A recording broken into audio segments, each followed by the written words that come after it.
reason that you will never see or rarely see endorsements or testimonials or nice things for people to say about me on Google or Yelp or any other place where somebody might write a recommendation for me is that while the Securities and Exchange Commission, the SEC, has changed its rules around those kinds of behaviors, the state of California has not. So I can't even solicit people to go and do Google reviews for me or Yelp reviews or any other reviews for me. Obviously, I can't stop anybody from saying something, but I can't solicit those things. But apparently, I can say whatever I want about me. So I thought I would just talk a little bit in this video about what sets me apart, why people seem to choose me as a planner, what I bring to the table, that kind of thing.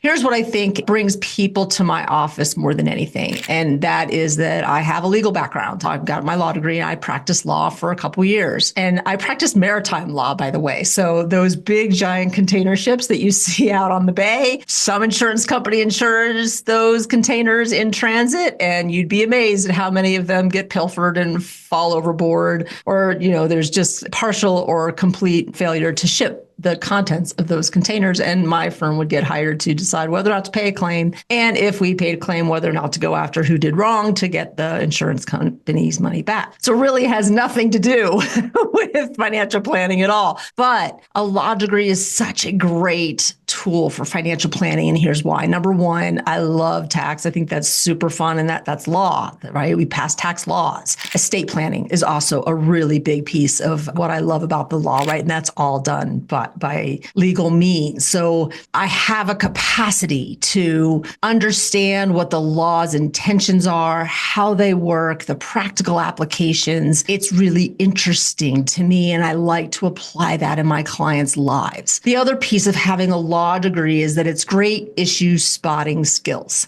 Here's what I mean by that. You're coming down the road of life, and while you're coming down that road, I'm a signposter. So I go, oh, careful, you need to hire somebody about this. Ooh, you might want to look out for this thing, right? It allows me to identify things in people's lives that I may not have an expertise in. Like I'm not a tax lawyer, I'm not an estate planner. I don't do any of that legal work, but it allows me to say, ooh, I think you need to be careful here. And then clients can make decisions about their lives in a way that supports them. And so that's a huge, I think, skill set that I bring that is enormously helpful to clients. And I'll often tell them I know just enough to set the bomb off, but not enough to diffuse it. But that is enough to get them started, right? I can give them directions. The other thing that I think, and maybe this is not legal training, but it's certainly something that I come with, is this ability to create what I'll call decision trees for people. So here's the issue that we're up against, or you are up against. Here's how I would have you think about this particular issue. And if this, then that. And if that, then this. So that people have a way to think through what they're struggling with or what they're trying to resolve. And I think that is also enormously valuable to my clients. Here's another reason why I think people gravitate towards me. People are often surprised that I don't come from this, what I call hardcore financial background. In other words,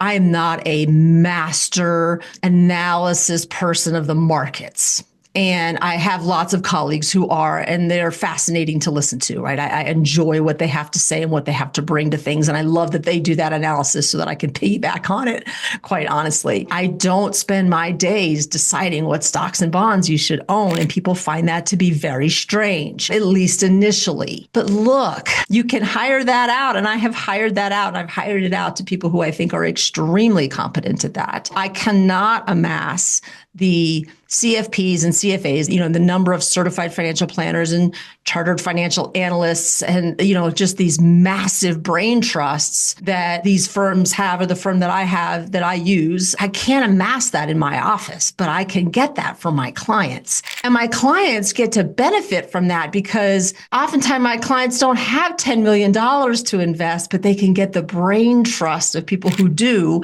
in order to manage money at a much lower level. And my core client base has somewhere between $2 and $20 million of investable assets. People find that very surprising that I am not doing that day to day, but I am hiring somebody and relying on somebody who I think is very, very good at it. What this allows me to do, and why clients, I think, gravitate towards me, is that I have a then very human presentation. I have the capacity to listen, to get to know you, to get to know your family, to get to understand what your struggles are, and to be able to use all this expertise expertise from other places to integrate that into your life in a way that you can actually hear me, understand me, and then take action on it. And I think that's a huge piece that I bring to this. There's a highly human element of financial planning. Everybody thinks I do math all day, but in all truth, should I even say this out loud? What I do more often than not is the unlicensed practice of marriage and family therapy. Like that's what's going on in my office. I would tell you 80 to 90% of the time. That's extremely valuable. It helps couples work together. It helps couples work with their kids. It helps individuals work with their siblings. That is really the piece that is so valuable because it's not just about the math. I can get the numbers to say whatever you want, right? It's just math. It's not magic. But getting the human piece around this, I wouldn't call it magic, but that's where the magic happens so that people can move their lives forward and feel really good about their financial well-being. So that's another big piece that I bring to this. The last piece that I will tell you that I bring to this is just the capacity to really look at the world through a business mindset. I look at families almost like a business. What money are you bringing in? What money is going out? How you are amassing more value? How you bringing value to the world? Not every financial planner is running an independent business. I am. And so